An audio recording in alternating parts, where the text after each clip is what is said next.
Hello everyone, welcome to another episode of TCG Talk, back today with another video. And in today's video, we are in episode 2 of our How to Arachne series and guide, talking all things Arachne, trying to get you introduced to the hero, so maybe it's one that you might be interested in playing in Flesh and Blood. And yeah, we're going to go into today's video, which is all about the contract cards, Arachne's main mechanic. But if you're new, welcome. Thank you so much for stopping by. Hopefully you enjoy your stay. If you're a long-standing supporter, thank you all so much as always. Y'all have meant the world to me. We're about to end the year strong. We're over 3K subs. We're doing a giveaway at the end of this month. It's a great time. It's really fun. But we'll get to what you came here for, which is talking about Arachne. So in this episode won't be super long. I'm trying to put these all in like bite-sized episodes. It's like how I like to do it. Like whenever I watch how-to series that are like multiple videos long, I always enjoy ones that are like 10 minutes each, so I don't have to like slay through each single one. I want to give you bite-sized elements that gives you enough that you need to know in order to get your way on the hero, and also just see if you like the hero in general, right? So this one's about contract cards. So Arachne in the top right of your screen, as you can see right now via the hero card, says whenever you play a card with contract, you may look at the top card of your opponent's deck and you may put it on the bottom if you so choose, or leave it on top. So Arachne has an opt ability that allows you to manipulate your opponent's deck. So there's several layers of this that I wanted to go over, and so you can kind of get the full feeling of what that means when playing Arachne. So number one is, and the most simplest thing is, your contract cards, right? When you attack with a card with contract, that's when you get to look at the top card of the deck. So your first decision point is, does this card align with the contract card I'm playing in order to complete that said contract? For example, in the top left of your screen, you have Annihilate the Arm that says you are contracted to banish opponent's attack action cards. Whenever you complete this, create a silver token. When this hits a hero, banish the top card of their deck. So, basically, if you attack with Annihilate the Armed and you look at the top card of their deck, let's say it's not an attack action card. You can bottom it, right? Because then you have a higher chance at hitting an attack action card. But let's say it is an attack action card. And then, so now you have the decision point of, okay, is Annihilate the Armed actually going to hit, right? If I think it's going to hit, I'm really confident it's going to hit via reaction, or they just don't have enough blocks, or I don't think they're going to respect it and block it anyway, because maybe it's an aggro hero that doesn't want to block, then you can just leave it on top and try to get your silver, right? But if you're playing a hero that, let's say, blocks pretty efficiently, then you might be like, okay, is this attack action card worth trying to keep on top to make sure it hits and goes away? Or am I risking it too much, and should I just bottom this good, powerful attack of theirs, and so they don't get it till way later in the game? That's a decision point that you have to make, right? You're also going to have times where, like, let's say you're playing against a Fi. I've used this example in the last video as well. And you attack with Annihilate the Armed, which is a really good card in the Fi because it's attack action cards, and most of like 80% of Fi's deck, 90% of Fi's deck is attack action cards. But when you look at the top card of the deck, you see Art of War, which is a very, very powerful power card for them, but it's not an attack action card. Now you have to talk about, okay, do I just bottom this Art of War and they don't get their power turn for a while? Do I keep it on top because I think I can get this Annihilate the Arm to hit, and even though I won't make a silver, I can banish a really powerful card of theirs and hurt their power turn? You know, there's all these decision points you have to make. So being able to manipulate your opponent's deck, and honestly just being able to bottom their power cards when you don't think you need to banish them, or you can banish them but you don't want them to have them, is a very powerful effect. Now, when it comes to which contract cards you play, I have the main ones up here in front of you. So, like, for example, the main ones, if we're being honest with ourselves, right, is Surgical Extraction, Eradicate, and Leave No Witnesses. These are your three biggest ones. These are the ones you want in your deck. When you're going to buy your contract cards, maybe you buy like the really, really cheap ones first, but when you go to buy like your power contract cards, these are the three that you want. You want a play set of all of these, so 3 of each. They're not even that expensive anymore, relatively compared to what they used to be, so that's really good. They're really accessible. Leave No Witnesses banishes if you banish a red card off the top of their deck, you get a silver, but it also banishes their arsenal if it hits, which is really powerful. Eradicate banishes a card for every point of damage that it deals, as well as completes a contract if you banish yellow cards. So if they don't block Eradicate at all and you don't react to it, it just hits for 4, you banish the top 4 cards off the top of their deck. So when you combine this card with like a couple reactions, maybe they just say, you know what, banish top 4 cards of my deck. I'm about to hit you with a power turn. And you're like, okay, cut to the chase. And you do it twice, giving it +3 twice. All of a sudden you banish 10 cards off the top of their deck. Insanely powerful. And then Surgical Extraction will banish blue, a card off top of their deck, and if it's blue, you create a silver. But if it hits, you also get to look at their hand and pick a card to banish.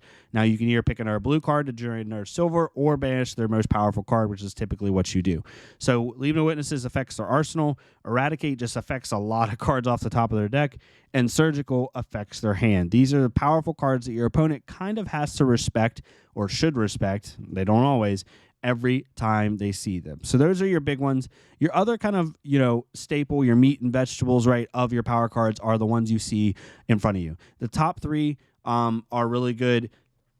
I'll go through each one of these. There's a couple other ones, like Nyx the Nimble is not shown here, which isn't used as much. But basically, there's a contract card for every type of card in the game, and you can tailor your deck to what you think needs most. If, like, for example, if we get into a meta where Warrior is, like, by far the best deck, insanely powerful, lots of good weapon stuff, then cards like Slay the Scholars, which banishes non-attack actions, which Warrior uses to pump their weapons, or Nyx the Nimble, which banishes reactions, which Warrior's going to have a lot of, might be really good. If we get into a meta where it's really aggro heavy, really big on attack action based cards like Fi and Katsu, then Annihilate the Armed is really, really useful.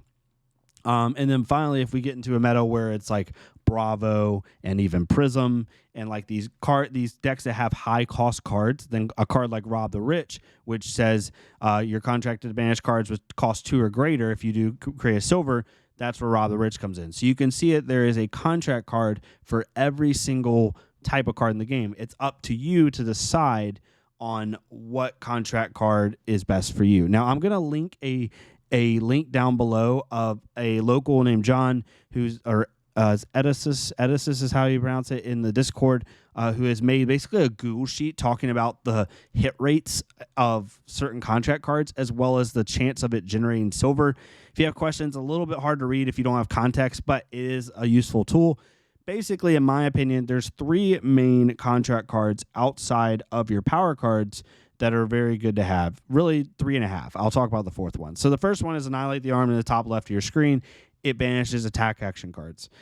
So many decks run those, right? The only decks that don't really are like heavy warrior cards or something like that. But really, I'd say about 80 to 90% of the decks in the game run a sizable amount of attack actions. So Annihilate the Armed is always really good. Also, 1 for 5 is very good value. It's very nice off a Tunic, being able to just attack with this and have a high chance at generating silver, because you want to generate silver with your contract cards. Yes, banishing a card off top of their deck is just nice in general, but you want to banish that silver so you can buy that equipment back. The second card I would honestly put in is Slay the Scholars or Plunder the Poor. They're kind of like both the same. Slay the Scholars gets silver for banishing non-attack action cards, and Plunder the Poor gets silver for banishing cards cost 1 or less. So like in today's meta, Plunder the Poor is very good against Dromai. It's very good against Katsu. It's very good against Fi. It's very good against Azalea. It's very good against, I'm trying to think of even Uziri, because she has a lot of like 0 and 1 cost, even if she does have some of her 2 costs. It hits a lot of the top cards in the meta, because a lot of top decks in the meta have cards that don't cost a lot, right? Because they don't want the resource curve to be too high. It's really bad in the decks like Bravo and Prism because they don't run a lot of 0 cost cards or 1 cost cards, so it doesn't hit them as much. But typically against most decks, Plunder the Poor is pretty solid. The third one, so Annihilate the Armed, Slay the Scholars, and Plunder the Poor are kind of your top 3 in my opinion. And then finally, the half one is Already Dead that you see up top. Not so much for generating silver, but it is good also for being a 6 power. It's very hard to block. Opponents can't block with equipment. So Already Dead says you are contracted to banish opponents' non-action cards. So that is instants or defense reactions or attack reactions. So reaction cards and instants will be affected by this. Whenever you complete this contract, create a silver. When it hits a hero, banish the top card of their deck and a defending card. That's very important. So again, in Arachne, people are going to run defense reactions into you. So there's actually a decent chance that Already Dead can banish the defense reaction off top of the deck. A lot of decks also run very powerful instants, like Sigil of Solace. Ranger runs Rain Razors. Ninja runs Art of War. Levia runs Art of War. Even Dromai runs Tome of the Imperial Flame. So a lot of those like really powerful instants can be banished with Already Dead. It's not as common to hit them on the top of the deck, but when you do, it feels really good. The key with Already Dead is the second part of the text, which says when it hits a hero, banish the top card of their deck and a defending card. So opponents can't really block this card with equipment because that counts as a defending card. So if you block Already Dead, let's just say for 6. Let's say you block with a defense reaction and a piece of equipment, and I have a reaction in my hand. That means I get to banish the top card of the deck, and I get to banish one of your equipment pieces from the combat chain, which means you don't get that equipment anymore. And I make a silver off of it because it's a non-action card. So super, super powerful ability if it hits in the right places. I think the reason I wanted to show Rob the Rich here is because Rob the Rich, I think, is going to be really good in the upcoming meta. I'm recording this right now as of December 2023. This is just a prediction of mine. I think Bravo's going to be very good. I think Reinhardt's going to be really good. They're getting Guardian and Brute support, which both have high-cost cards. And then I think Prism's actually going to be a lot better. So I think Rob the Rich might find its way into the main board of some of these decks. So these are kind of the ones you're seeing right now. These, along with the power cards that I showed you, are kind of the ones you want to go for first in your contract builds. Also be on the lookout for cards like Nyx the Nimble, which banishes reaction cards, which might end up being very, very good here in the near future as well if Warrior becomes a main staple. But hopefully this made sense. Hopefully it kind of simplified the contract thought process. You want to go with cards that have a high chance of generating silver so you can buy your equipment back. So having the best efficiency possible is very important in your deck when it comes to which contract cards you pick. But you also can change it out based off meta, which is really nice because there's literally a contract card for every type of card in the game currently. You just have to decide which ones are most important to you. Hopefully you enjoyed this content. If you did, please leave a like, comment, or subscribe. If not me, it's totally fine. Go to our Flesh and Blood Creator. Leave a like, comment, subscribe on their stuff so we get more people seeing this game. And I'll see y'all next time on TC Talk. Thank y'all so much.